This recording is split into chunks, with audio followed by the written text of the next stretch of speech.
The small boy's hands trembled as he carefully counted out the coins on the counter. One by one, his face flushed with embarrassment as the long line of impatient customers behind him began to sigh and shuffle their feet. But what happened next would change everyone in that grocery store forever, when the cashier suddenly froze, staring down at the pile of pennies, nickels and dimes, her expression shifting from annoyance to something much deeper as she noticed the crumpled handwritten note tucked beneath the coins, the message scrawled in a child's unsteady handwriting that would break even the hardest heart in that store if stories of compassion and unexpected kindness in everyday moments touch your soul. Subscribe now to our channel, where we share these powerful reminders that in a world where you can be anything, be kind and stay with us to discover what was written on that note and how one cashier's response transformed lives. Hadley's Grocery had been serving the community of Pinewood for over 50 years, the kind of small-town establishment where regular customers were greeted by name, where the cashiers knew your usual purchases, and where neighbors caught up on local news while selecting produce. On this particular Tuesday afternoon, the store was bustling with after-school shoppers, parents picking up last-minute dinner ingredients, teenagers grabbing snacks, and the usual elderly customers who preferred shopping. When the morning rush had subsided, register number 3 was particularly backed up, with Melissa Barnes working as quickly as she could to process the growing line. Her brown hair pulled back in a practical ponytail, dark circles under her eyes, betraying her exhaustion. "Paper or plastic?" she asked automatically, her fingers flying across the keypad with practiced efficiency, the rhythm of scanning, bagging, and processing payments, one she could maintain almost without conscious thought. After 7 years behind this same register, her mind was elsewhere, calculating whether her next paycheck would cover both the electric bill and her daughter Katie's school field trip while maintaining enough for groceries. The mental math wasn't working out, no matter how she juggled the numbers. Melissa's customer, a well-dressed woman she recognized as the new dentist's wife, was digging through her designer purse for her credit card, seemingly oblivious to the growing line behind her. Or, "Melissa's mounting stress found it," the woman exclaimed finally, producing her card with a flourish. "Sorry about that. My husband keeps telling me I need to organize this thing."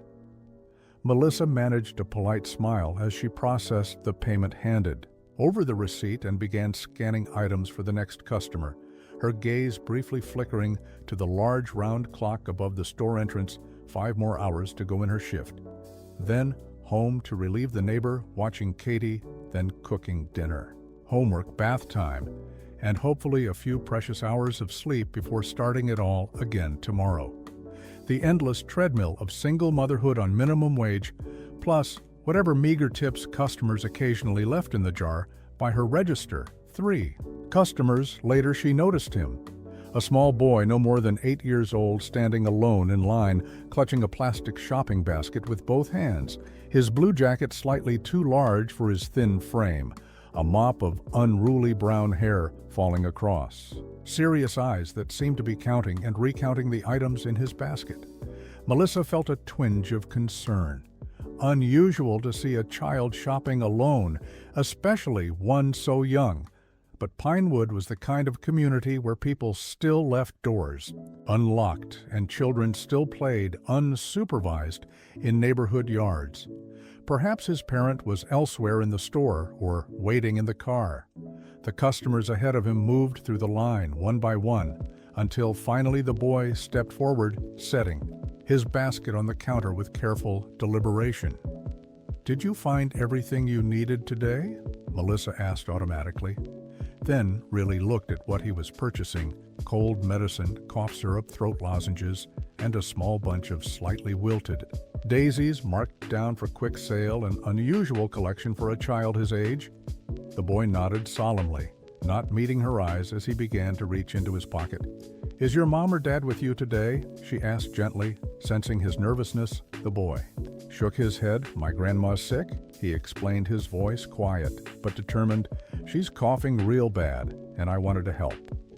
Something in his serious expression, his adult-like concern, touched Melissa, who had seen plenty of children his age throwing tantrums over denied candy or toys. "That's very thoughtful of you," she said, scanning the items while keeping an eye on the increasingly restless customers behind him.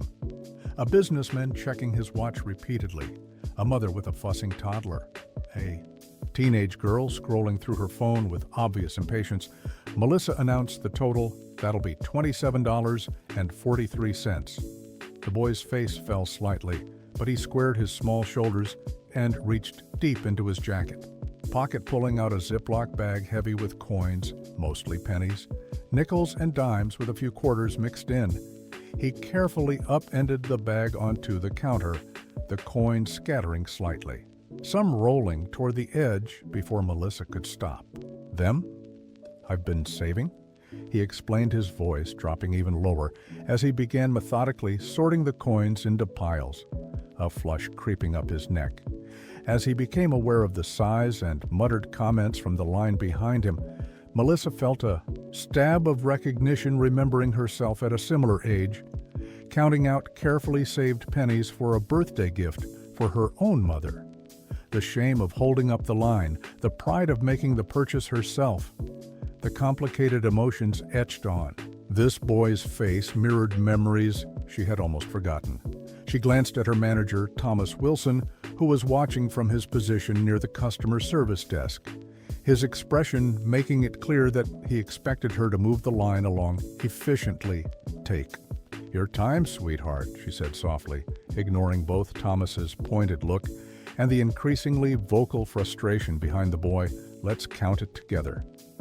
She began helping him organize the coins into dollar stacks, but as the piles grew, it became obvious that the total would fall short by a significant amount. The boy seemed to realize this too, his movements becoming more desperate as he dug deeper into his pockets, searching for coins that weren't there. Melissa's heart sank for him, watching. His small fingers trembled slightly as he arranged and rearranged the stacks, as though a different configuration might somehow increase their value. "I think I have more at home," he whispered, his voice catching. "Maybe I could come back later," but his expression said he knew it wasn't really an option. The medicine was needed.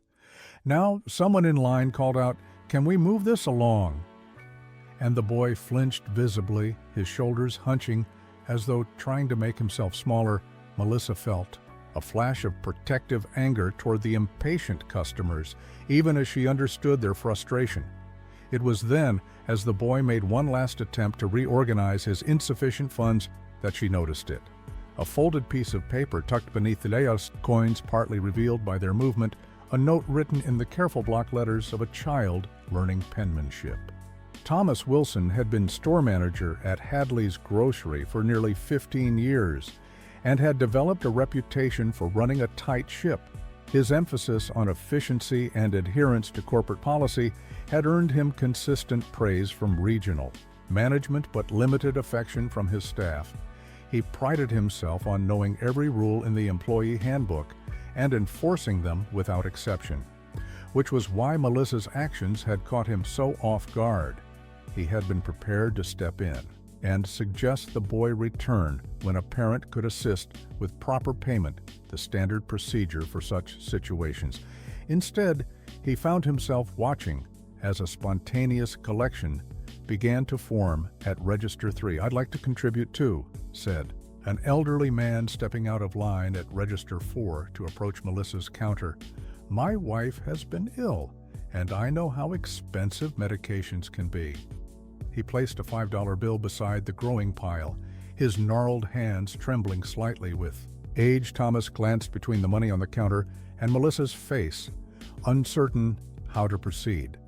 This was definitely not covered in any policy manual he had read. The proper procedure would be to discourage unauthorized collections and direct customers to approved charity channels, but the genuine emotion on the faces around him gave him pause. "Thomas," Melissa said quietly when he remained frozen in indecision. "What should I do with this?" She gestured to the money now accumulated on her counter, her expression a mixture of hope and uncertainty. This unexpected show of community generosity clearly beyond her experience as well. For a brief moment, Thomas felt the weight of choice between adhering to corporate policy and embracing something messier but undeniably human.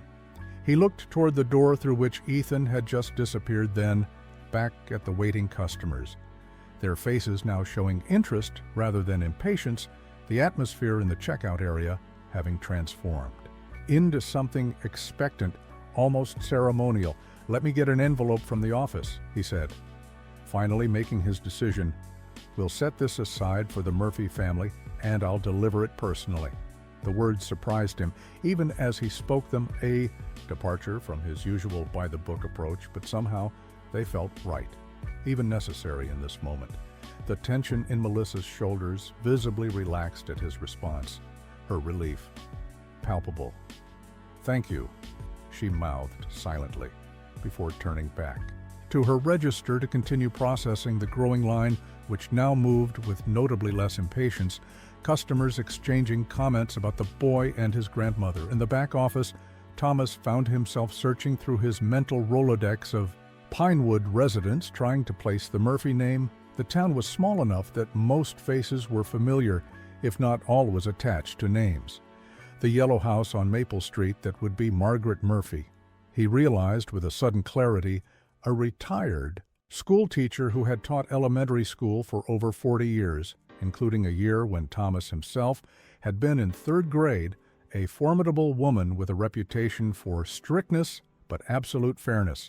She had been widowed a few years back, if he remembered correctly, her husband Robert having passed after a long illness. And yes, there had been mention of a grandson coming to live with her, though Thomas couldn't recall the circumstance.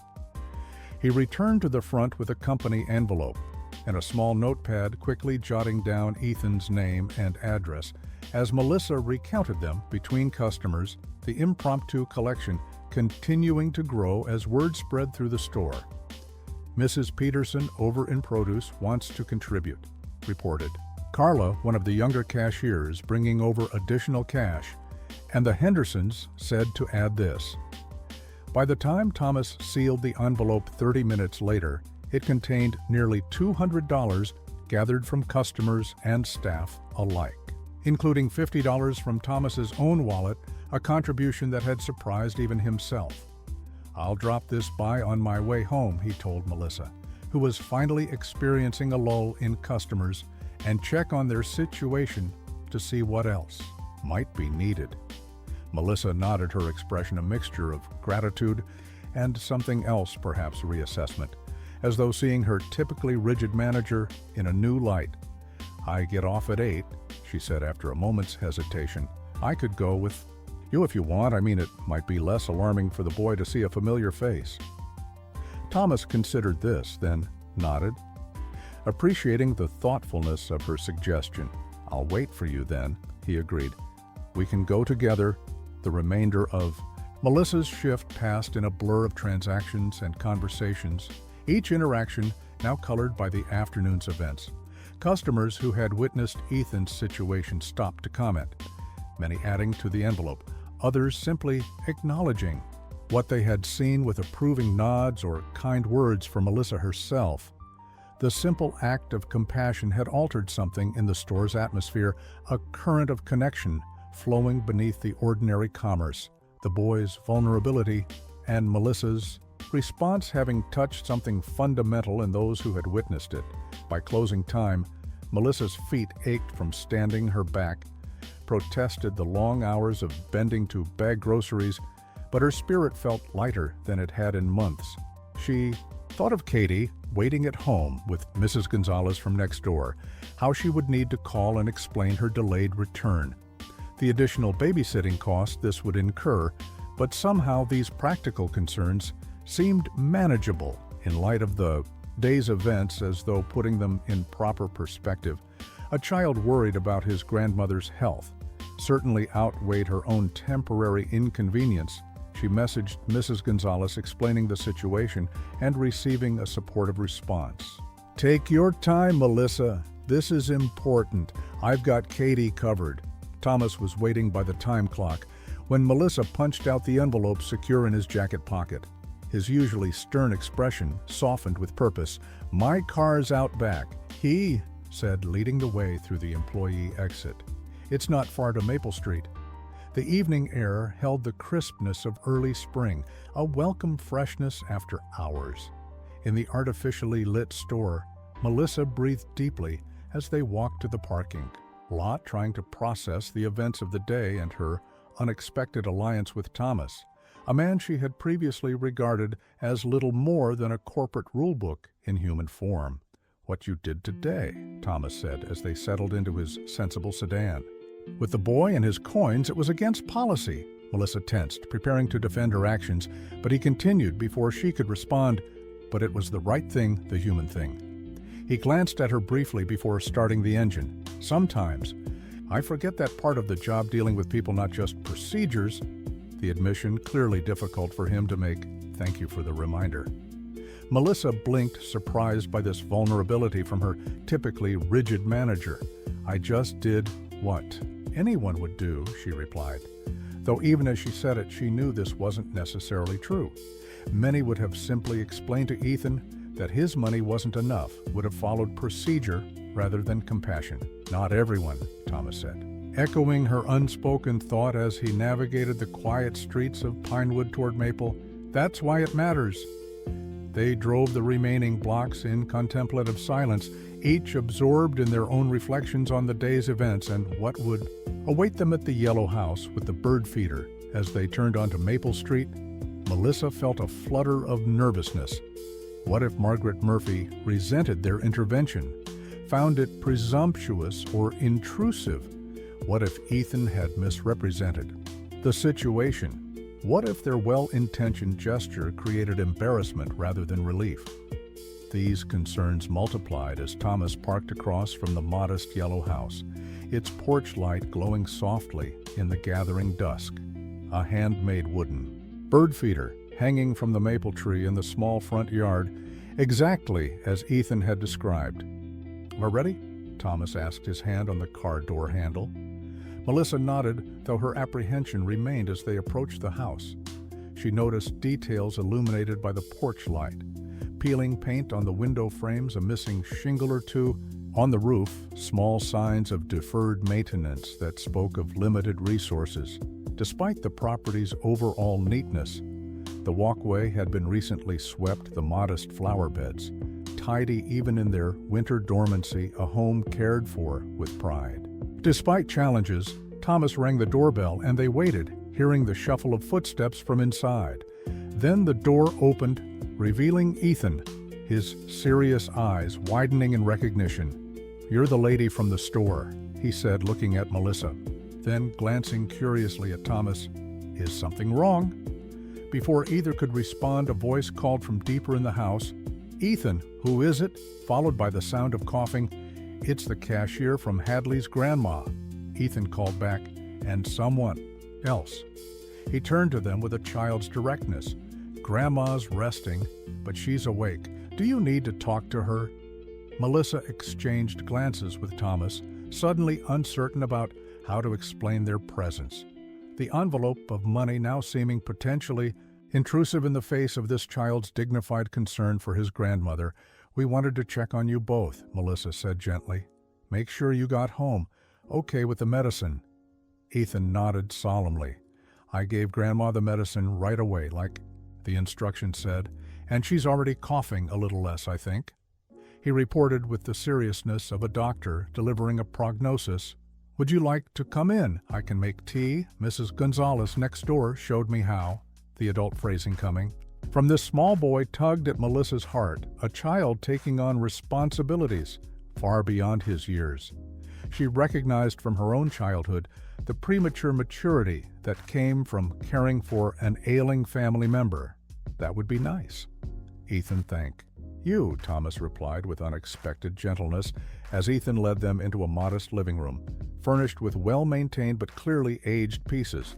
Books lined several shelves, photos in simple frames decorated the walls. A handmade Afghan was folded neatly over the back of a worn armchair. The room was warm and immaculately clean. though Melissa noted the same signs of careful economy she had observed outside. Nothing extravagant, nothing wasted. A tissue box and medicine bottles arranged neatly. On a small table beside what was clearly Grandma's chair, she caught Thomas taking in these details as well. His expression thoughtful. "Ethan, is that company?" The voice was stronger now, though still rough with illness, as an elderly woman appeared. In the doorway between the living room and what appeared to be a bedroom, she was tall and thin, her silver hair pulled back in a neat bun, a quilted robe belted tightly around her waist, her posture remarkably straight despite her obvious weakness. Margaret Murphy still carried herself with the dignity Melissa imagined she must have maintained before classrooms of children for decades.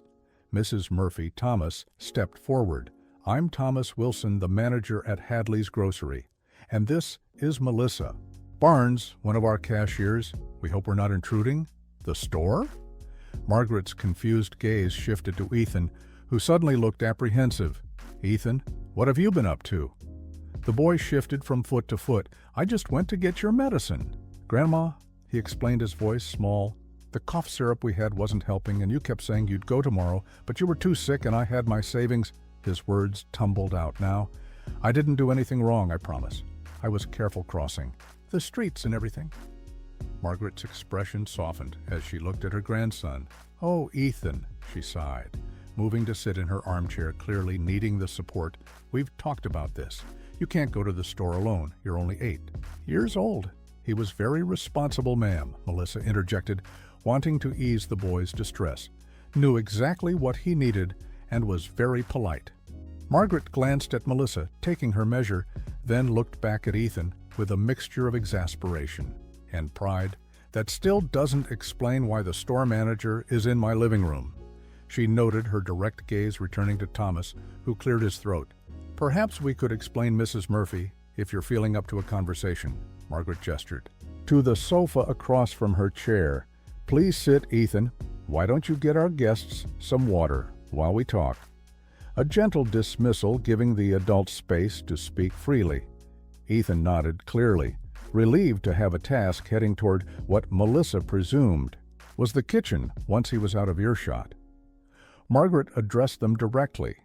"Now then, what's this about? Has Ethan done something wrong?" The protective note in her voice unmistakable. Thomas shook his head.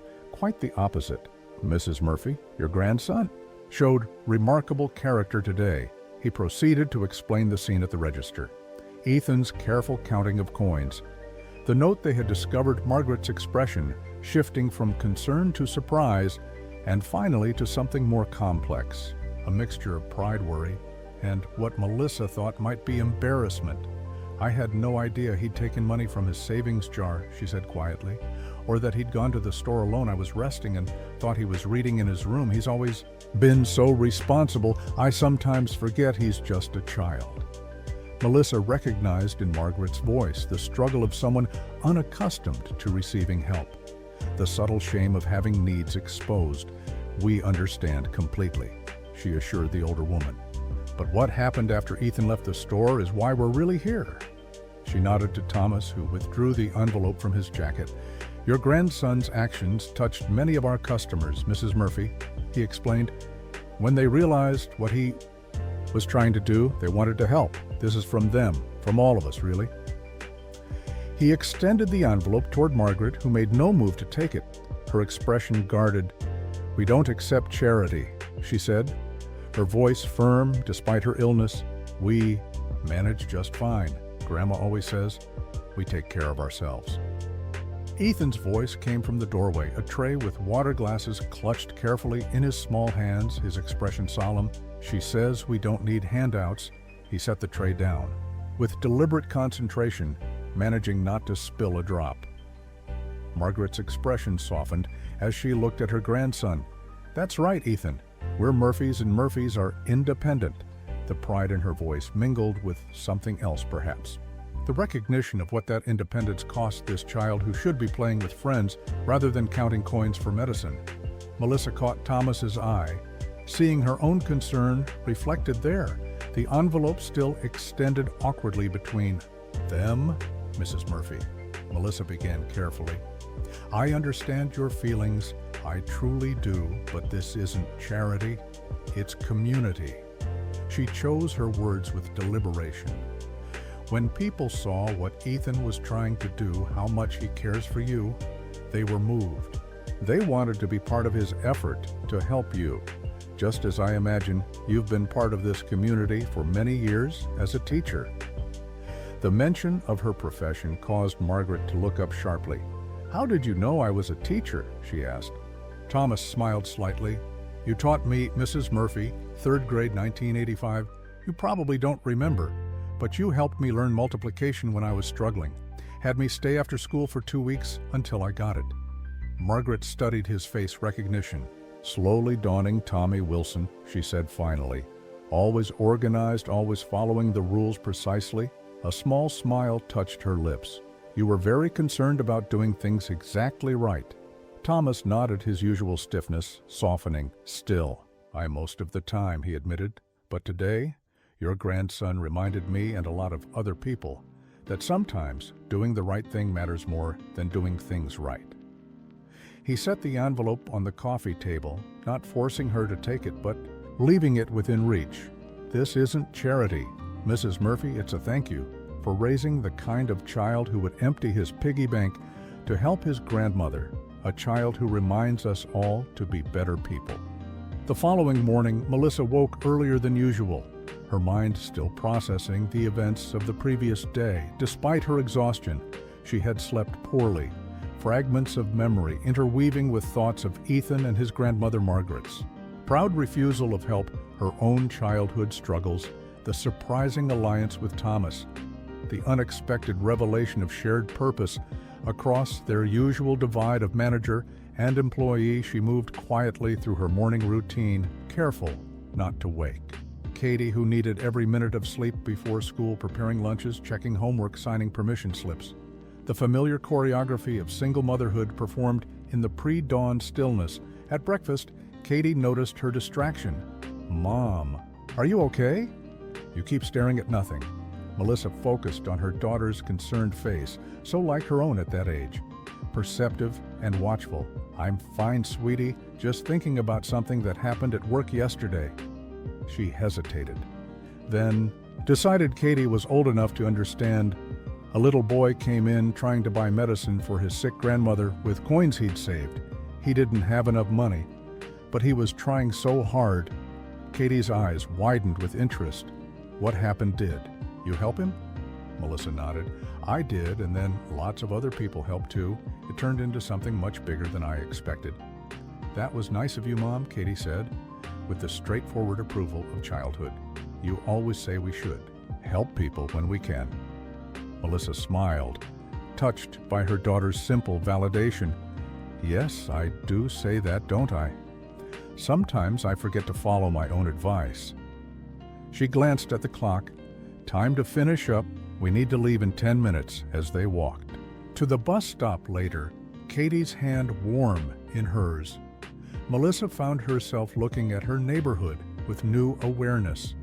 The modest apartment buildings, the carefully maintained pocket park, the community garden where residents tended shared plots, a place where people lived in close proximity, their lives intersecting in ways both seen and unseen. Everyday struggles and triumphs largely invisible to each other unless someone like Ethan accidentally exposed a need, bringing the community's latent capacity for kindness into focus at Hadley's Grocery. The morning shift was already in full swing when Melissa arrived. Carla, one of the younger cashiers, waved her over excitedly. Is it true what they're saying about yesterday? About the little boy and his grandma? News traveled fast in retail settings. Melissa was unsurprised that the story had already become breakroom conversation. Yes, it's true, she confirmed, keeping her voice low.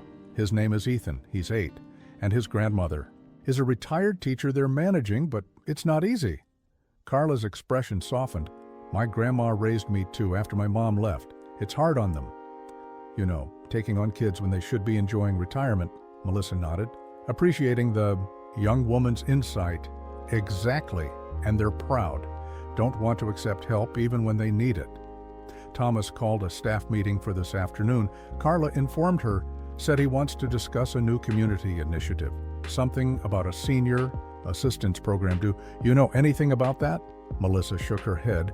Though she wasn't entirely surprised Thomas had mentioned the idea the previous night, but she hadn't expected him to act so quickly. First, I'm hearing of it, but it sounds promising, she replied non-committally as she prepared to start her shift, the day passing in the usual rhythm of transactions, small talk, with regular customers restocking displays. But everything felt slightly altered, as though the previous days' events had shifted something fundamental in the store's atmosphere, or perhaps in Melissa herself. The staff meeting was scheduled for 3 o'clock during a typically quiet period between the lunch rush and after-school shoppers.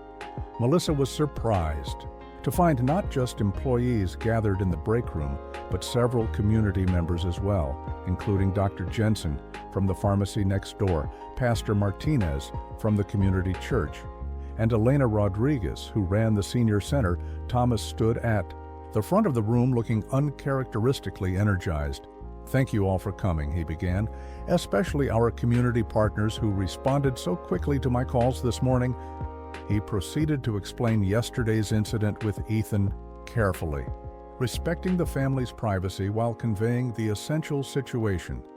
"What struck me," Thomas continued, "was not just one child's devotion to his grandmother, but how quickly our customers and staff rallied to help once they understood the need.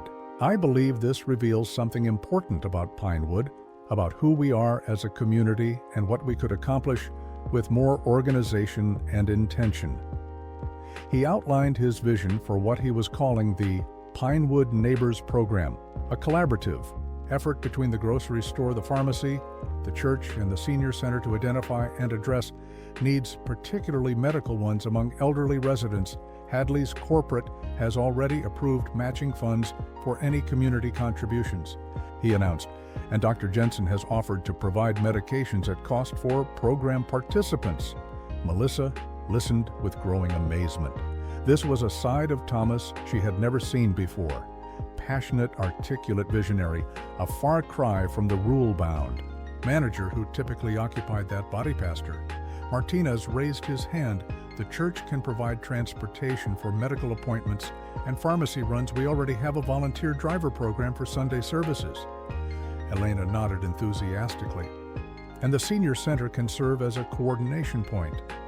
Many of our members are reluctant to ask for help directly, but will accept it if offered through established channels they trust."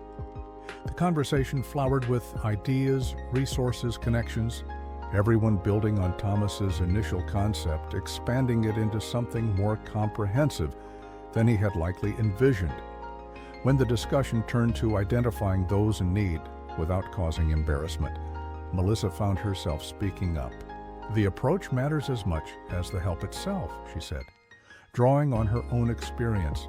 "No one wants to feel like a charity case, especially people like Mrs. Murphy who've been self-sufficient their whole lives."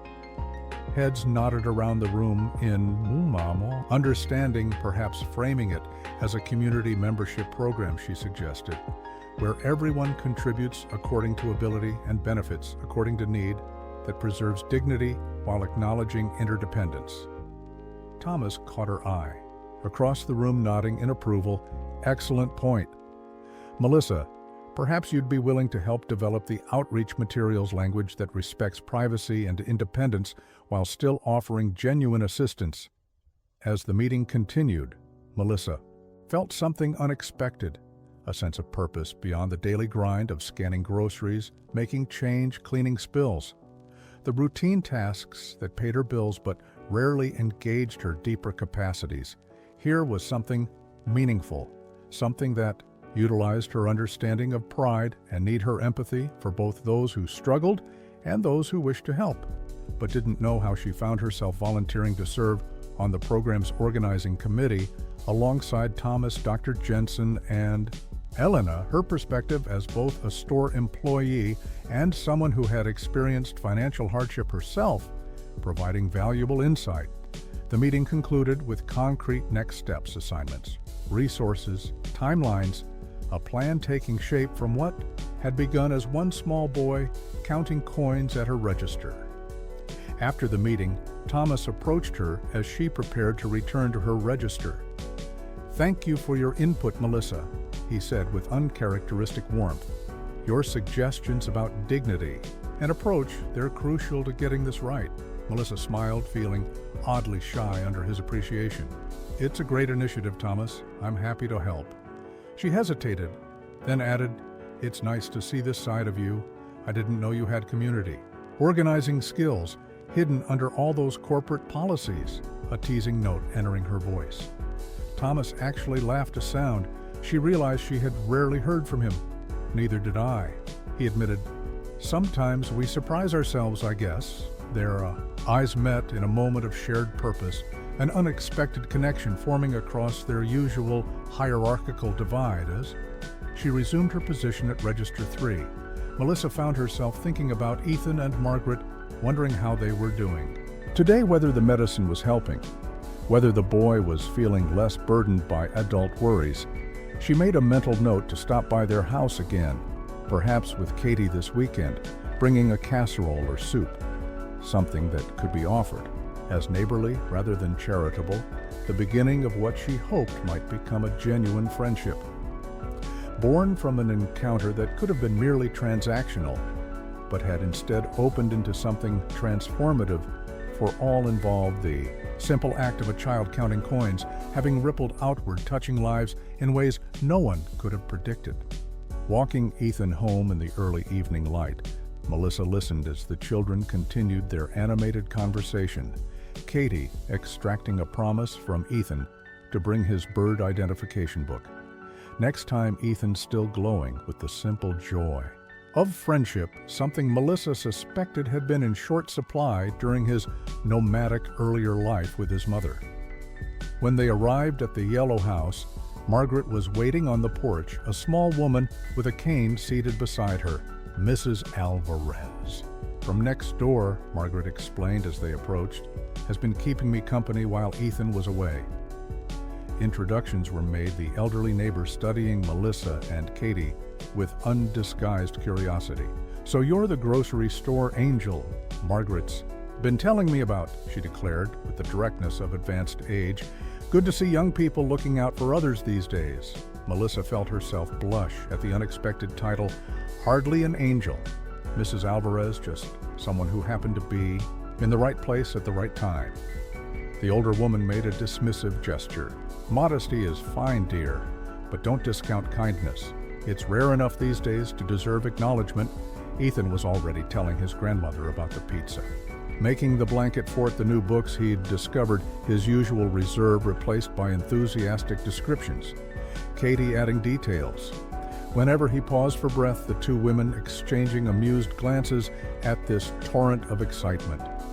"It seems the afternoon was a success," Margaret observed, when the children finally ran out of breath. "Absolutely," Melissa agreed. "They get along beautifully. I hope we can make this a regular occurrence."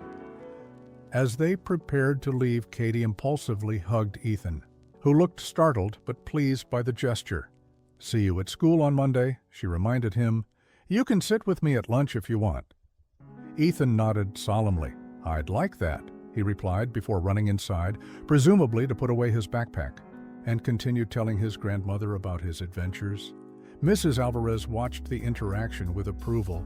"That boy needs friends his own age," she commented. "Been too much with adults since he came here, walks like he's carrying the weight of the world on those little shoulders." Margaret nodded in agreement. "Today's been good for him." "Lizzie." "Thank you, Melissa." The gratitude extending beyond the play date to the larger intervention that had begun with coins on a counter the following Monday at Hadley's grocery. Melissa was surprised to find a small envelope in her locker when she arrived for her shift. Her name written in the careful penmanship of a child inside. She found a handmade card decorated with colored pencil drawings of birds, a short message inside. "Thank you for being nice about my coins and for letting me play with Katie. You are a kind person. Sincerely, Ethan Murphy." the simple gratitude bringing unexpected tears to her eyes, the innocence of the gesture, touching something deep within her, a reminder of why the smallest actions matter, why moments of connection, however seemingly insignificant, can ripple outward in unexpected ways.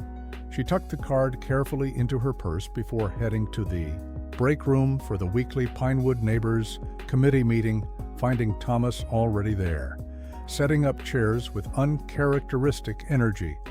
A different man from the rigid manager of just weeks ago. "Good news," he announced as she entered. "Corporate has approved our matching funds proposal, doubled the amount we requested, apparently." The regional director was impressed with the community engagement aspect, says it aligns with their new social responsibility initiative. Melissa smiled at his enthusiasm. "That's wonderful, Thomas. How many seniors will we be able to help now?" He consulted his notes. "Initially, we're looking at a capacity for about 30 participants, focusing on those with chronic conditions requiring regular medications and limited income. Dr. Jensen is finalizing the eligibility criteria." Elena Rodriguez from the Senior Center arrived next, carrying a stack of folders. "I've identified 15 potential participants already," she reported, "seniors who regularly attend the center but struggle with healthcare costs most, are too proud to apply for assistance programs or find the paperwork overwhelming." Thomas nodded, understanding that's exactly who we want to reach, people who fall through the cracks of formal systems. Melissa thought of Margaret Murphy, wondering if she would be among those accepting help, or if her pride would keep her from officially enrolling, despite her gradual warming to the concept. "What about outreach?" she asked. "How do we approach people without making them feel targeted or embarrassed?" This was the question that had occupied much of Melissa's thinking since joining the committee: how to offer help in ways that preserved dignity, that acknowledged the complex emotions surrounding need, dependency assistance, the psychological aspects as important as the practical ones. Elena smiled approvingly. "I was hoping you'd raise that, Melissa. I've drafted some language for our materials, but would value your input," she passed around samples of brochures she'd created emphasizing community partnership, mutual support, and exchange, rather than charity or handouts. "We're positioning this as neighbors, helping neighbors, which resonates with Pinewood's values while avoiding stigmatizing language." The discussion continued, refining approaches, developing protocols, creating systems for confidential referrals and support. Melissa, finding herself increasingly engaged in this work that seemed to unite her practical experience as both recipient and provider of assistance, her empathy for those in Margaret's position, her hope for children like Ethan to be unburdened from adult concerns, allowing them the freedom of childhood that should be their right. The meeting concluded with clear action items, assignments, timelines, the initiative taking shape with remarkable speed, driven by shared purpose and unexpected alliance across the usual boundaries of role, profession, age, all catalyzed by one small boy's attempt to help his grandmother. Later that week, during her regular shift, Melissa was surprised to see Margaret Murphy among her customers, the older woman looking significantly healthier than during their first encounter. Her posture straight, her color good, a small basket of essentials in her hand. "Miss Barnes," she greeted Melissa with a warm smile. "How nice to see you. Ethan has talked of nothing but his visit to your home since Saturday. I believe Katie has made quite an impression." Melissa returned the smile. "Likewise, Margaret, Ethan is welcome anytime. They're good for each other, I think." She began scanning the modest selection of items, noticing Margaret's careful attention to prices, the economy of someone managing on a fixed income yet maintaining dignity in the process. As Melissa finished the transaction, Margaret hesitated before speaking. "I've been thinking about your Mr. Wilson's program," she said. Her voice lowered slightly. "I spoke with Dr. Jensen yesterday during my checkup," he explained. "How it works, the emphasis on community exchange rather than charity." Melissa nodded encouragingly, letting Margaret proceed at her own pace. I've taught in this town for over 40 years, you know, helped raise generations of Pinewood's children. Perhaps? She paused, gathering herself. Perhaps there's a way I could contribute as well. Offer tutoring for children who need extra help in exchange for the medication assistance. Ethan's situation has made me realize I can't afford pride at the expense of stability, not when he depends on me. The suggestion perfectly aligned with the program's philosophy of mutual contribution according to ability and need.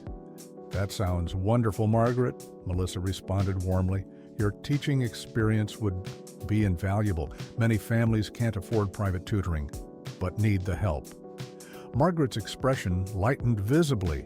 It would be good to teach again in some capacity.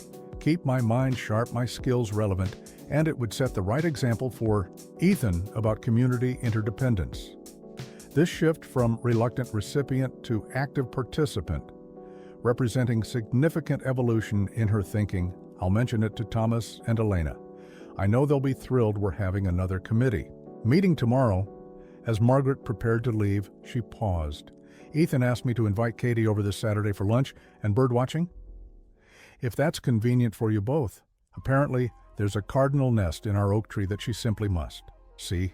Melissa laughed at the earnestness of the invitation, clearly echoing Ethan's exact words. We'd be delighted. Nothing on our calendar that day. A new routine establishing itself between their families. A friendship born of chance encounter. Coins on a counter. A child's determination to care for his grandmother spinning outward into connection, community, purpose. The seemingly small moment revealing itself as anything but ordinary. Saturday morning dawned clear and cool, Melissa and Katie working together in their small kitchen, preparing a pot of homemade chicken soup. Katie carefully chopping vegetables under her mother's supervision. "Do you think they'll like it, Mom?" she asked, dropping a precisely diced carrot into the pot. "Everyone likes your soup," Melissa assured her daughter, "and it's perfect for someone recovering from a respiratory infection. The steam helps clear congestion." Katie nodded, absorbing this information. With her usual seriousness, "And we're bringing it because that's what neighbors do, right? Not because they need charity." Melissa smiled at her daughter's perceptiveness. "Exactly, sweetie. It's about connection, not just helping the soup completed." They packaged it carefully in a container that didn't need returning, a detail Melissa had learned from her own experience of receiving help. The awkwardness of having to return borrowed dishes, adding an unnecessary layer of obligation to an already complicated dynamic. She added a loaf of freshly baked bread from the bakery near their apartment, and Katie insisted on including some cookies she had helped bake the previous evening, because kids need treats. She explained with the wisdom of a 9-year-old who understood the importance of small pleasures. The walk to Maple Street took 15 minutes at Katie's pace. The girl asking questions about Ethan and his grandmother, clearly intrigued by the story of a child her age in such different circumstances. "Is he nice? Do you think we could be friends?" Katie wondered as they approached the yellow house. "I don't know many details about him, sweetie," Melissa replied honestly, "but he seems like a very thoughtful, caring boy. I'm sure he could use a friend." She hesitated before adding, "His situation is different from yours, though he's had some difficult experiences. His mother died, and he's adjusting to living with his grandmother.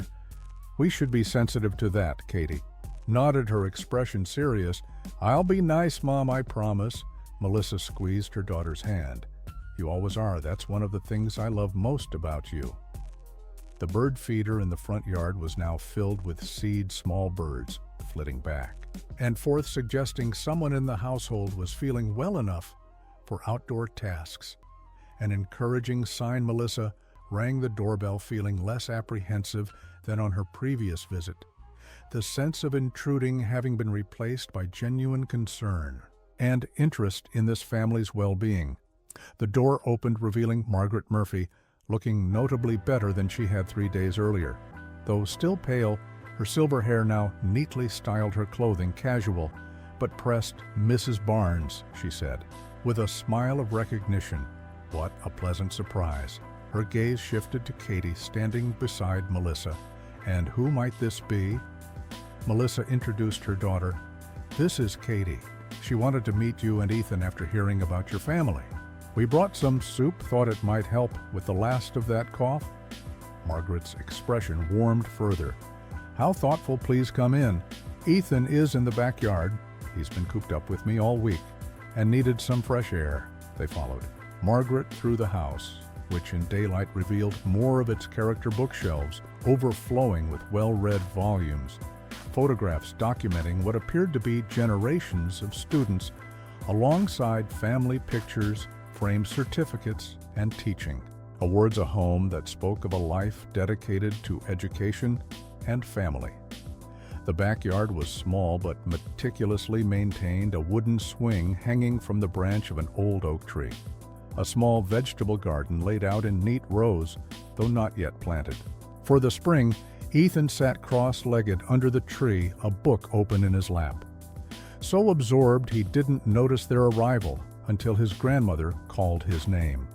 He looked up, his serious expression transforming into surprise, then shy pleasure when he recognized Melissa. "Hello, Ethan." Melissa greeted him. "This is my daughter, Katie. She's 9. Ethan stood carefully marking his place in the book before approaching. "Hello," he said politely. "I'm Ethan. I'm 8. Katie stepped forward with her usual confidence. "My mom told me about how you tried to buy medicine for your grandma. It was really brave." Ethan shrugged, looking embarrassed. "It wasn't brave, I just needed to help her." Margaret suggested the children might enjoy the swing, while she and Melissa talked indoors, a proposal that Katie embraced enthusiastically, while Ethan agreed more reservedly, the adults leaving them to get acquainted as they returned to the kitchen where Margaret insisted on making tea despite Melissa's protests. "The medicine has worked wonders," Margaret explained as she filled the kettle. "Though I suspect rest and time are doing most of the healing. I'm not as young as I once was. Recovery takes longer these days." She moved around her kitchen. With practiced efficiency, despite her recent illness, "Your manager, Mr. Wilson, stopped by yesterday, brought a prescription that Dr. Jensen had filled. Apparently, there's a new program for seniors in Pinewood." Her tone was carefully neutral, neither rejecting nor overly acknowledging the assistance. Thomas mentioned the initiative. Melissa confirmed, keeping her tone equally casual. "It's a community effort, several organizations working together." Margaret nodded. "It seems well thought out, addressing practical needs while respecting dignity, a difficult balance to achieve." Through the window, Melissa could see the children in the backyard. Katie now pushing Ethan on the swing, their initial reserve apparently overcome. She felt a surge of pride in her daughter's natural friendliness, her ability to connect across differences. "How is Ethan adjusting?" she asked, turning back to Margaret, who was arranging cookies on a plate. "To living with you. I mean, it must be a significant change for you both." Margaret's hands stilled momentarily. "It's been challenging," she admitted, "for different reasons than you might expect. Ethan is a wonderful child, quiet, responsible, almost too much. So the difficulty is helping him remain a child, allowing him to play, to make messes, to need things," she sighed. "He tries so hard to be no trouble, to take care of me, rather than allowing me to care for him. He reminds me a bit of Katie," Melissa offered. "She grew up fast, too." Circumstances push some children into premature responsibility. Margaret looked at her with new interest. "Yes, I sense you understand this from experience." Melissa nodded. "My ex-husband left when Katie was 4. I've been on my own since then, working multiple jobs. Sometimes she's had to be more independent than I would have wished." Margaret poured the tea with a steady hand. "Single motherhood is demanding. I taught many children from single-parent homes over the years, saw the challenges from the outside. But experiencing it with Ethan has been illuminating. He came to me 6 months ago after Susan's car accident." Her voice caught slightly. "My only child, my daughter. She was a single mother too. Ethan's father, never in the picture. She worked so hard to give him stability." The conversation paused as they both watched the children through the window. Katie now showing Ethan how to pump his legs to swing higher. His face alight with the simple joy of childhood play, perhaps the first such moment he'd experienced in some time. They adapt, don't they? Margaret observed. Children find ways to survive what would break many adults. But adaptation isn't the same as thriving. I want more than survival for Ethan, Melissa nodded, understanding completely. That's all any of us want for our children, the chance to be children, to grow normally, not to carry adult worries before their time. This shared understanding, creating a bridge between them, their different circumstances, ages, backgrounds falling, away in the face of common purpose. The program Mr. Wilson described, Margaret said after a thoughtful silence. It seems it could help with some practical matters, the cost of medications, transportation to appointments, things that would ease certain burdens, she was thinking aloud, working through her own resistance. Not for my sake, you understand, but for Ethan's. If it allows me to focus more on him, less on logistics and financial concerns. She didn't complete the thought, but Melissa understood. That's exactly the intention, to support people like you who have so much to offer their families, their communities, by addressing practical obstacles. Margaret nodded slowly. Perhaps I've been too rigid in my self-reliance. It served me well for 73 years. But circumstances change. Adaptability isn't surrender, is it? The children came inside rosy-cheeked from the spring air, Katie chattering enthusiastically about the robin's nest they had discovered in the oak tree, Ethan quieter but smiling in a way that transformed his serious face, making him look his actual age rather than the miniature adult Melissa had first encountered. "Can Ethan come over sometime, Mom?" Katie asked as they settled around the kitchen table with cookies and milk for the children, tea for the adults. "We could read together, he likes." "The same books I do." Melissa glanced at Margaret, seeking her approval before responding. "If his grandmother agrees, that would be lovely." Margaret smiled at her grandson. "I think that sounds wonderful. Ethan could use a friend in the neighborhood." Ethan looked up from his careful examination of a chocolate chip cookie. "I've never been to a friend's house before," he admitted. With the straightforward honesty of childhood, the simple statement revealing volumes about his previous life, the isolation that often accompanies financial struggle, single parenthood, frequent moves. Perhaps Katie accepting this information without comment. "We have a bookshelf full of adventures," she informed him, "and Mom makes the best hot chocolate with real marshmallows." The conversation flowed easily after that. The children discussing favorite books and subjects at school, finding common ground despite their different circumstances. Margaret watching her grandson with evident pleasure, his animation increasing. As he engaged with a peer his own age, as the visit concluded, plans were made for Ethan to spend the following Saturday afternoon at Melissa and Katie's apartment. "I can pick him up on my way home from my morning shift," Melissa offered, "and bring him back before dinner, unless you'd like to join us, Margaret." The older woman shook her head. "Thank you, but I have a standing appointment with my bridge group on Saturdays. First time I'll be attending since this illness struck. They'll be pleased to see me back." Melissa recognized this as both truth and gracious fiction, giving Ethan space for his playdate while maintaining adult dignity through independent plans. "Perfect then. It's settled," she said. Gathering their empty containers as Margaret walked them to the door, Ethan and Katie already making plans for which books to share. On the walk home, Katie was jubilant. "I like Ethan, Mom. He knows so much about birds and plants and stuff, and he's read all the Narnia books twice." Melissa smiled at her daughter's enthusiasm. "He seems like a very special boy. I'm glad you two got along so well." She hesitated, then added, "Ethan's had some difficult experiences, Katie. His life has been different from yours. He might not be used to the same things you take for granted." Katie nodded with surprising maturity. "I know, Mom. I could tell he was sad sometimes behind his eyes, but that's okay. Everybody has sad things. We can still be friends, right?" Melissa hugged her daughter impulsively. "Absolutely, sweetie. That's exactly right. Friendship is about accepting people as they are, sad parts and all." The week passed in its usual rhythm of work. School, household management, Melissa's shifts at Hadley's, now punctuated by meetings of the newly formed Pinewood Neighbors Committee. The program taking shape with remarkable speed, driven by Thomas's unexpected passion and organizational skills, Dr. Jensen's medical expertise, Elena's deep knowledge of seniors' needs, and Melissa's insights on dignity and approach. When Saturday arrived, Katie was up early preparing for Ethan's visit, arranging books, selecting games, cleaning her already tidy room with special care.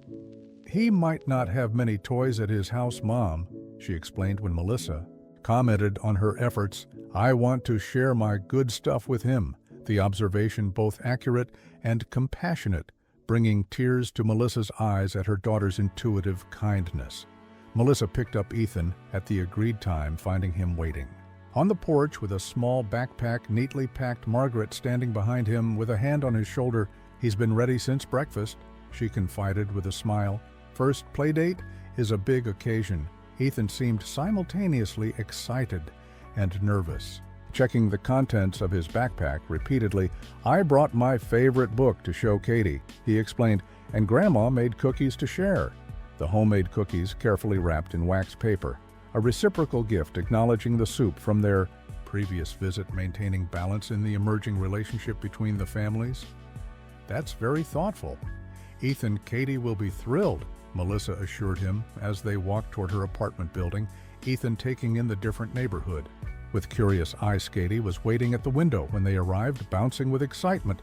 As she opened the door, "I set up a reading fort in my room," she announced, taking Ethan's hand without hesitation, "and Mom said we can have hot chocolate." Later, Ethan allowed himself to be led inside, glancing back once at Melissa, who nodded encouragingly before the children disappeared into Katie's room, their voices soon blending in animated conversation. Melissa smiled as she unpacked Ethan's cookies, arranging them on a plate for their afternoon snack. Her apartment modest but comfortable, representing years of careful budgeting, prioritizing a safe neighborhood, good schools over space or luxuries, a home created with love rather than money. When she brought hot chocolate and cookies to Katie's room later, she found the children sitting in a blanket fort constructed between the bed and desk, books spread around them as they took turns reading aloud to each other Ethan's initial. Reserve completely dissolved in the magic of shared stories. "Mom, can we make pizza for lunch?" "Like you promised?" Katie asked, looking up from her book. "Ethan's never made his own pizza before." Melissa nodded. "Absolutely. I have all the ingredients. Ready whenever you two are hungry?" Ethan's eyes widened. "We get to make it ourselves? For real?" The concept clearly novel to him. "For real?" Melissa confirmed, "You can choose your own toppings and everything." A simple activity she and Katie took for granted, revealed as special through Ethan's perspective, reminding her how easily ordinary pleasures could become extraordinary when shared.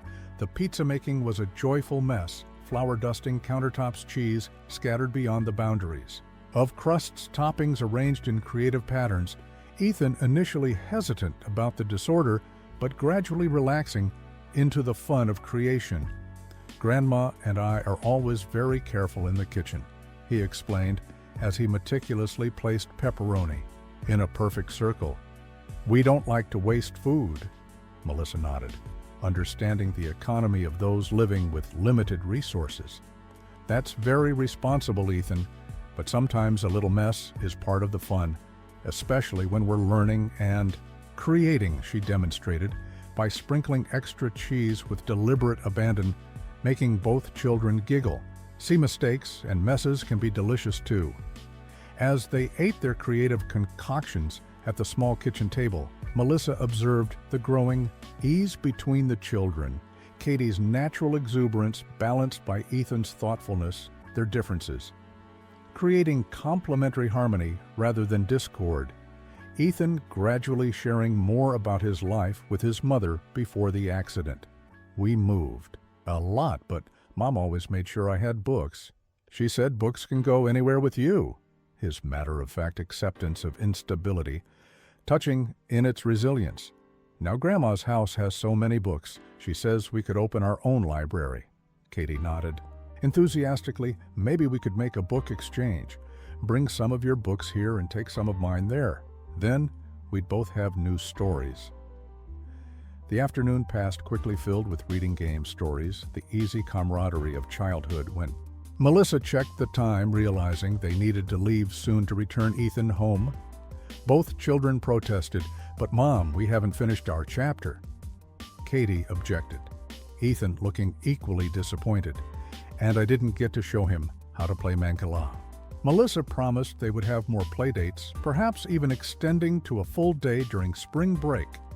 If Margaret agreed, the children already planning future adventures as they reluctantly packed up Ethan, carefully returning borrowed books to their proper places on Katie's shelf, his ingrained tidiness reasserting itself.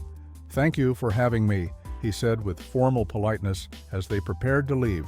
This was the best day. The simple statement containing volumes about his previous experiences, the relative isolation of his life before Pinewood. 6 months after the program's launch, Hadley's Grocery hosted a special community dinner celebrating the Pinewood Neighbors Initiative and its impact, the store's break room. Transformed with tablecloths, flowers, soft lighting, a catered meal from the local restaurant, an atmosphere far removed from its usual fluorescent functionality, Melissa arrived early to help with final arrangements, finding Thomas already there, adjusting place cards with characteristic precision. "Nervous?" she asked. Noting the unusual tension in his shoulders, he looked up with a wry smile.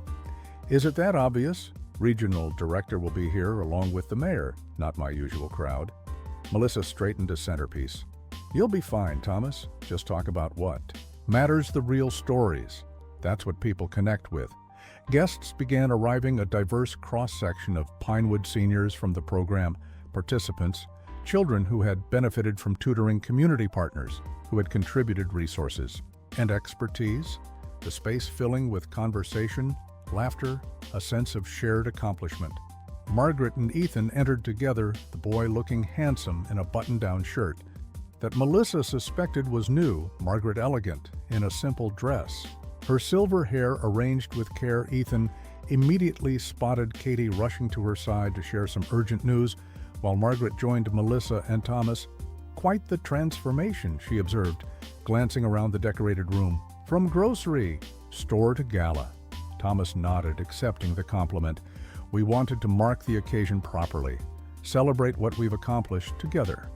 Dinner was served buffet-style, creating natural mingling as people filled plates, shared tables, the regional director, a polished woman in a tailored suit, circulating through the room, stopping at each table, asking questions, taking notes with evident interest in the program's mechanics and outcomes. When the meal concluded, Thomas rose to speak, his natural reserve still evident but tempered now with genuine passion. As he summarized the initiative's achievements, 34 seniors receiving regular medication assistance, 28 children improving their academic performance through tutoring, 17 community members offering specialized skills from home repairs to transportation to legal advice, a true exchange economy built on mutual respect and dignity. He acknowledged key contributors Dr. Jensen for coordinating medical aspects, Elena for managing senior outreach, Pastor Martinez for organizing transportation volunteers. But when he came to Melissa, his voice softened with particular appreciation.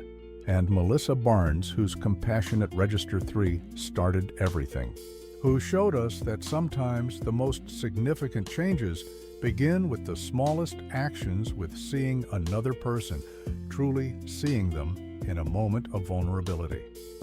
The room broke into applause as Melissa felt her face warm with unexpected emotion. Thomas gestured for her to join him at the front. "Melissa, would you share a few words about how this all began? I think people would appreciate hearing the story from your perspective." Melissa had not prepared remarks, assuming her role would be supporting, not speaking, but as she looked around the room at faces now familiar, connected through months of building something together, she found words coming naturally, 6 months ago, a small boy came to my register trying to buy medicine for his grandmother. She began, her voice gaining strength as she continued. He emptied his savings onto the counter, and it wasn't enough. What happened next wasn't just about finding a way to help Ethan and Margaret, though that mattered tremendously. It was about recognizing something fundamental about our community. About all communities, really. Our interconnectedness, our shared humanity, our capacity to care for each other. She glanced at Ethan, now sitting between Katie and Margaret, listening.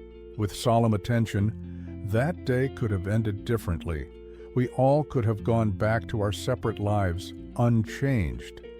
But instead, something sparked, something recognized across the usual boundaries that divide us.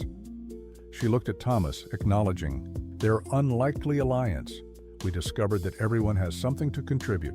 Everyone has needs too. And when we create systems that honor both those realities, dignity remains intact, while lives improve. That's what Pinewood Neighbors is really about. Not charity, but community. Not giving and receiving, but belonging together. The applause that followed felt like affirmation, not just of her words, but of the journey they had taken together. As she returned to her seat, Katie squeezed her hand. Proudly, while Ethan gave her a shy thumbs up from across the table, the regional director approached next, officially announcing that Hadley's corporate would be expanding the program model to 5 additional communities in the coming year, providing seed funding, staff training, and operational support. What you've created here in Pinewood has impressed our entire executive team, she explained. The metrics are compelling: improved health outcomes, increased community engagement, enhanced store loyalty, but more importantly, the human stories, the tangible difference in people's lives. That's what convinced us to invest in expansion. As the evening wound down, guests lingering over coffee and dessert, Melissa found herself standing with Margaret by the windows, watching their children, heads bent together over something. Ethan was showing Katie on his new tablet, a gift from his grandmother purchased with part of the insurance settlement. We've come a long way from that day at Register 3, Margaret observed, her voice reflective. Ethan counting out coins, me refusing help on principle. She smiled at the memory of her own stubbornness. It's humbling to realize how much I needed to learn at my age about interdependence, about community. Melissa nodded, understanding. I think we all had lessons to learn. I was just trying to get through each day head down, focused on immediate problems, never seeing the possibilities for broader change. Thomas joined them, coffee cup in hand, his formal posture softened by the evening's success. The mayor wants to present this program at the Regional Community Development Conference next month, showcase Pinewood as a model for small-town innovation. He reported with understated pride. He's asked if representatives from our committee would be willing to speak. Margaret raised an eyebrow. You've come a long way yourself, Tommy Wilson, from the rule-following third grader to community organizer. Who would have predicted it? Thomas actually laughed, a sound that had become less rare in recent months. Certainly not my corporate supervisors, though they're pleased enough with the results to overlook my departure from standard operating procedures. The conversation turned to future plans.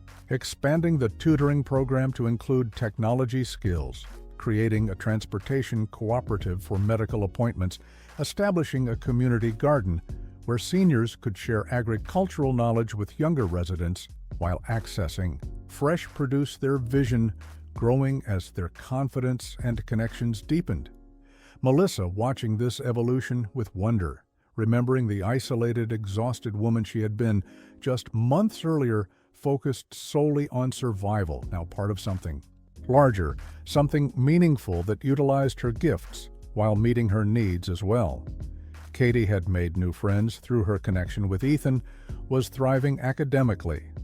With Margaret's occasional tutoring, had developed a sense of community, engagement that would shape her understanding of citizenship for years to come. Later, as they helped clean up the decorations, Melissa found herself working alongside Thomas, stacking chairs with companionable efficiency. Thank you for pushing me to speak tonight, she said, breaking their comfortable silence. I'm not usually comfortable in the spotlight. Thomas nodded, understanding. You have a way of speaking truth. Simply Melissa. People respond to that authenticity. He hesitated, then added, I've been meaning to tell you the district manager position is opening up next month. They've asked me to consider applying. It would mean overseeing 6 stores, including this one. Implementing programs like Pinewood Neighbors on a broader scale.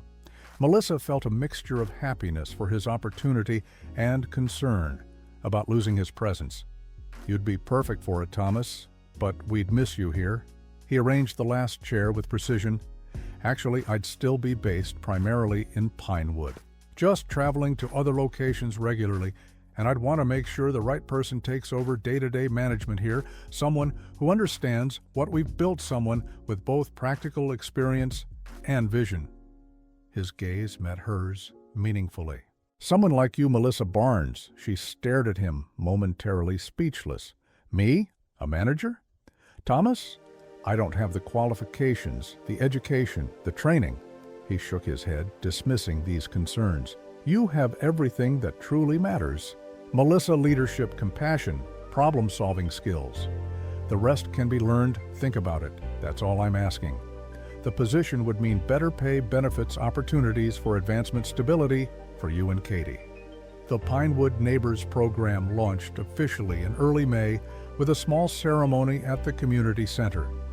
Thomas standing awkwardly at a podium, clearly uncomfortable with public speaking, but determined to see the initiative properly introduced. What began as a simple interaction between a cashier and a child has grown into something that will benefit our entire community. He explained his usual formality, softened by genuine passion. Today, we're establishing a framework for neighbors to help neighbors addressing needs while honoring the contributions everyone can make. Dr. Jensen followed with practical details, the pharmacy's role in providing medications at cost, the confidential application process, the various ways community members could both receive help and offer their own skills in exchange. Melissa watched from the audience, Katie beside her feeling a complex mixture of emotions, pride in being part of something meaningful, satisfaction at seeing Thomas's transformation, from rigid manager to community advocate, hope that the program would reach those who needed it most while preserving their dignity. Her gaze fell on Margaret and Ethan, seated across the room, the boy's hair neatly combed for the occasion, his grandmother. Sitting straight-backed and dignified now, officially the program's educational coordinator, overseeing the tutoring component that had been enthusiastically embraced by families throughout Pinewood. Margaret caught Melissa's eye and nodded a simple acknowledgement of their shared journey from that first encounter at Register 3 to this moment of community transformation. The program's impact became evident quickly.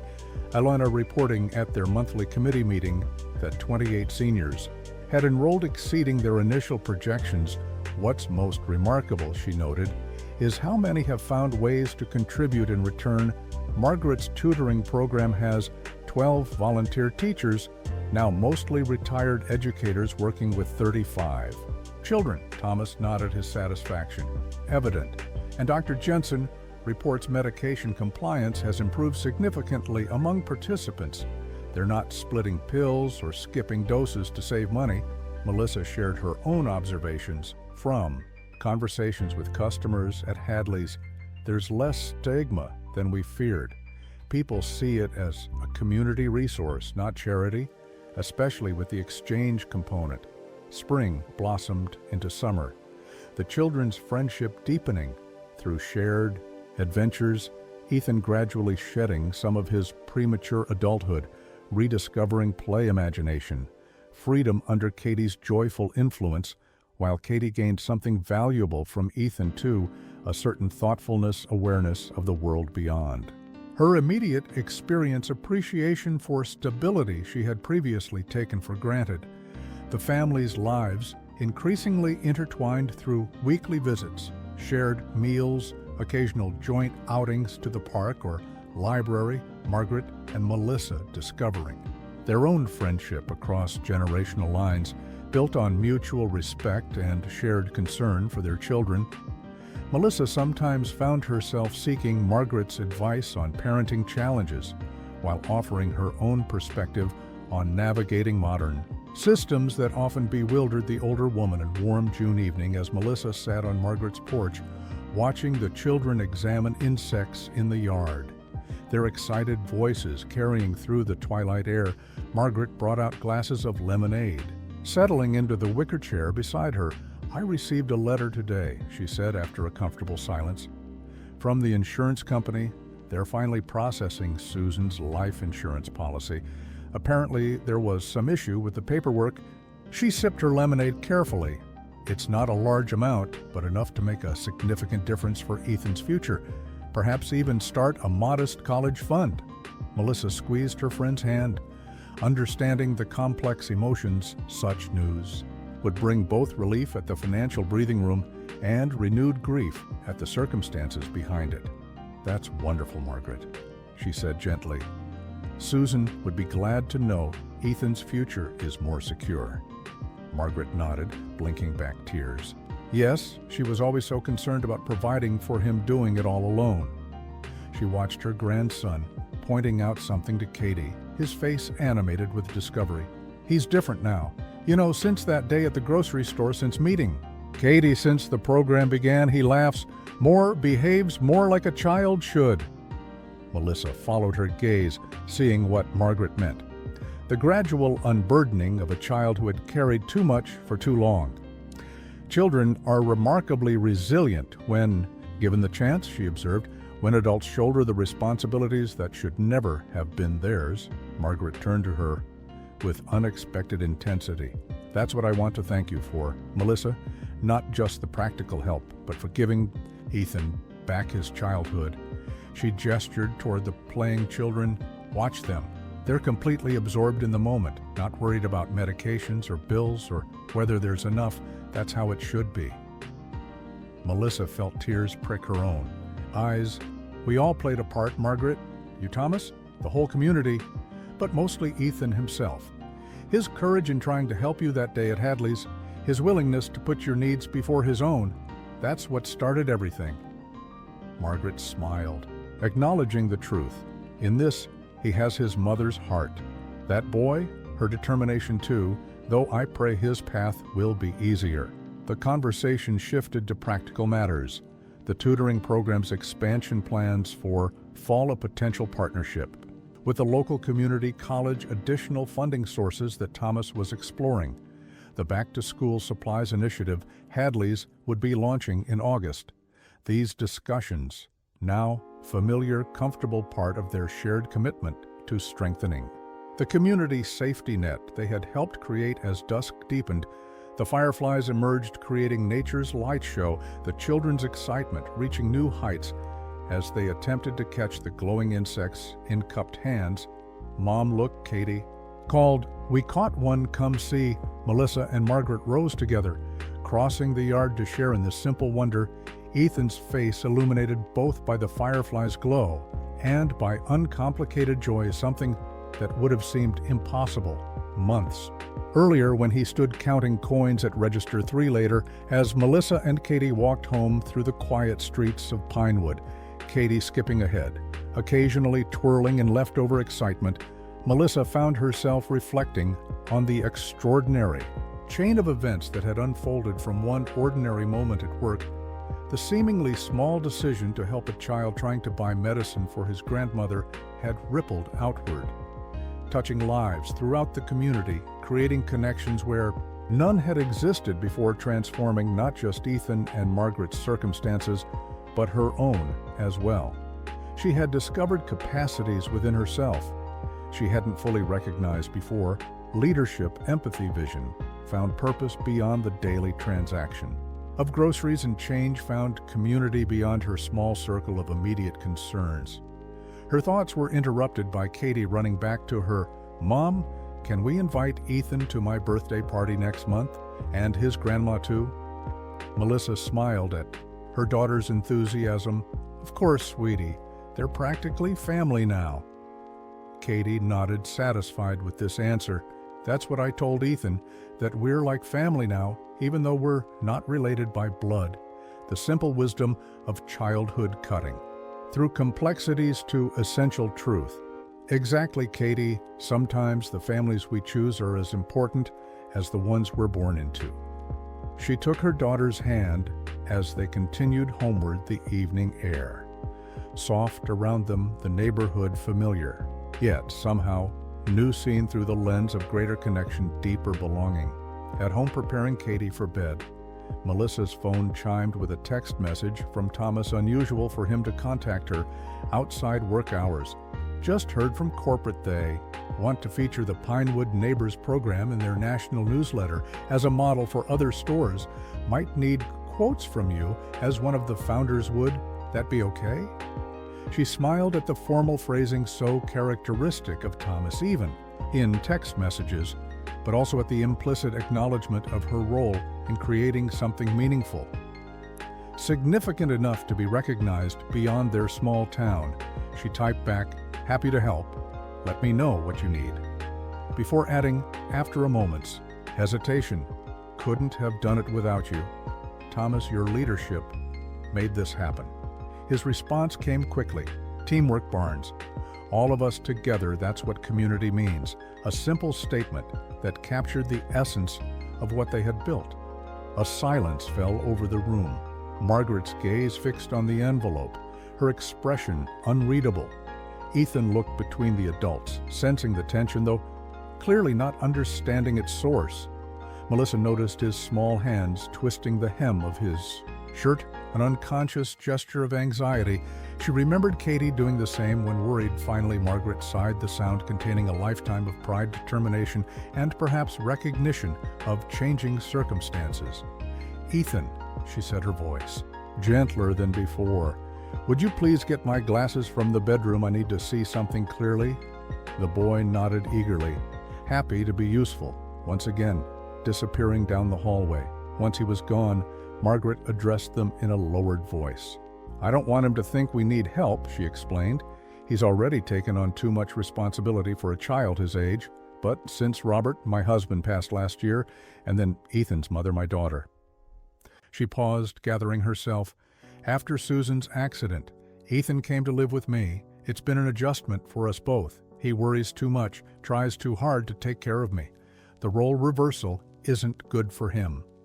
The explanation filled in the gaps of Ethan's situation, an orphaned boy living with his elderly grandmother, both of them trying to protect the other, both carrying burdens they tried to hide.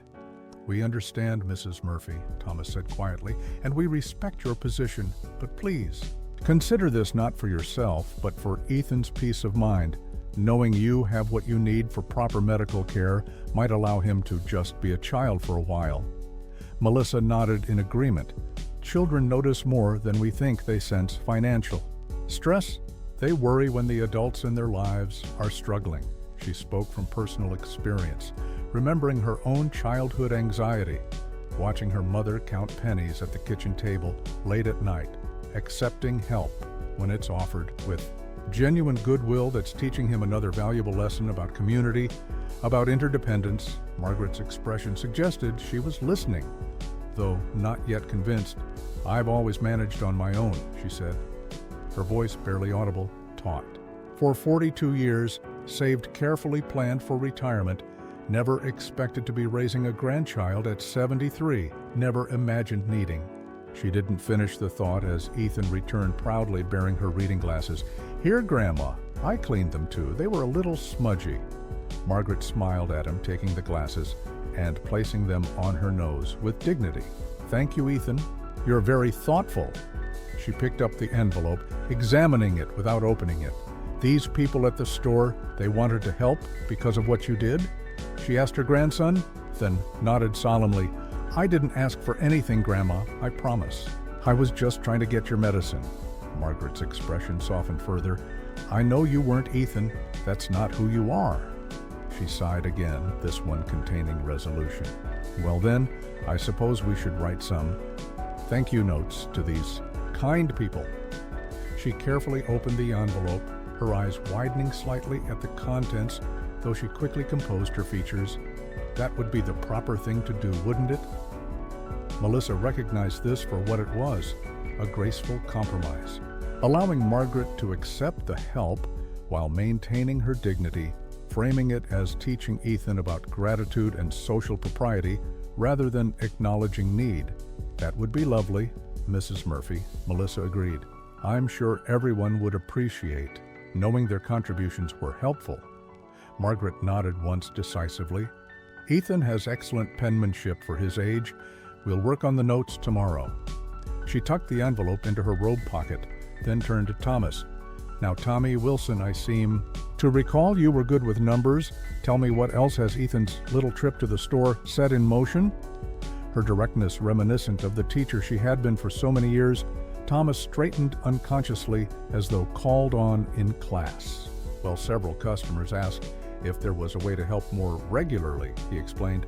"I've been thinking about implementing a program at the store, perhaps a medicine assistance fund for seniors in the community." "I see," Margaret considered this. "And would this program be generally available to those in need, or is it specially created because of our situation today?" The question cut to the heart of the matter, her pride still very much intact. "It would be a community resource," Thomas assured her, "available to anyone meeting certain criteria, completely confidential. Of course, we've been looking for ways to better serve Pinewood, especially our senior residents. This situation simply highlighted a need we hadn't fully recognized."